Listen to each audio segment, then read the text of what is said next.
I'd like to tell you a story about a story. And it's about the time when I discovered that most adults have no idea what they're talking about. And will say whatever comes to mind, whether it's even slightly true or not. It was the middle of the summer when I was 12, and well, I was the kind of kid who was always showing off. I had 7 brothers and sisters, so I was always getting lost in the crowd and would do practically anything for attention. So, one day at the public swimming pool, I decided to do a flip off the high dive.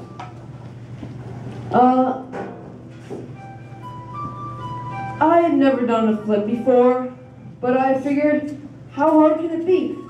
You just somersault, then straighten out before you hit the water.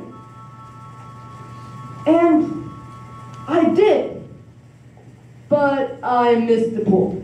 Oh, God. I landed on the concrete edge and broke my back. So I spent the next few months in traction in the children's ward at the hospital. I couldn't move or talk. I was just sort of floating. And I was in the same room as all the kids who'd been burned. And they were hanging in these rotating slings, sort of like rotisseries or spits, that would spin round and around so that the wounds could be bathed in these liquids.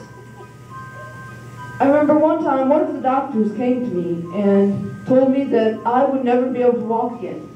And I remember thinking, this guy is crazy. I mean, is he even a doctor?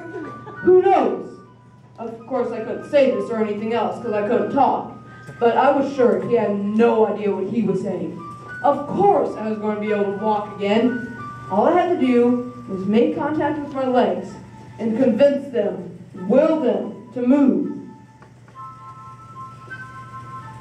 But the worst part about this whole thing was the volunteers who came every afternoon to reach me. They would start by leaning over the bed and going, "Hello, Tyler," really enunciating each word as if I'd gone deaf. Then they'd open the book and begin to read. All right, where were we? Oh yes, the gray rabbit was hopping down the road, and guess where he went? Well, no one knows. The farmer doesn't know. The farmer's wife doesn't know. The farmer's son doesn't know, and so on and so on. No one knew where the stupid rabbit had gone, and just about everyone seemed to care. Now before this, I've been reading books like A Tale of Two Cities and Crime and Punishment, so these gray rabbit stories were a kind of slow torture. Now, I did eventually get back up on my feet, and then for the next year, I wore this huge metal brace that was a sort of Frankenstein design. I was basically a freak. And I became very obsessed with John F. Kennedy because he had back problems too, and he became president. Well, much later in my life, when people would ask me about my childhood, sometimes I would tell them the story, because it was sort of a short way of telling them different things about myself. How I learned not to trust certain people, and how terrible it was to listen to long, pointless stories like the one about the gray rabbit. But there was always something missing about telling the story, and it made me very uneasy. But then one day, I was in the middle of telling it. I was describing the little rotisseries the kids were hanging in, and suddenly, it was like I was back in the hospital, just exactly how it was. And I remembered the missing part. It was the way the ward sounded at night.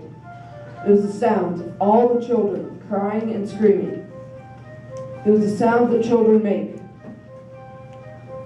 The sound that children make when they're dying. And suddenly, I remembered the rest of it. The heavy smell of medicine, the smell of burned skin, how afraid I was. And the way some of the beds would be empty in the morning, and how the nurses would they wouldn't talk about what happened to those kids. They just go on, making the beds and cleaning up around the ward.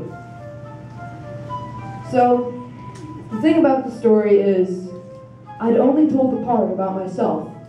I'd left out the rest of it. I cleaned it up, just like the nurses had.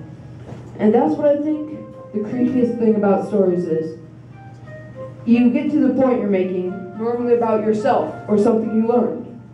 So you get your story and you hold on to it. And then, every time you tell it, you forget it more.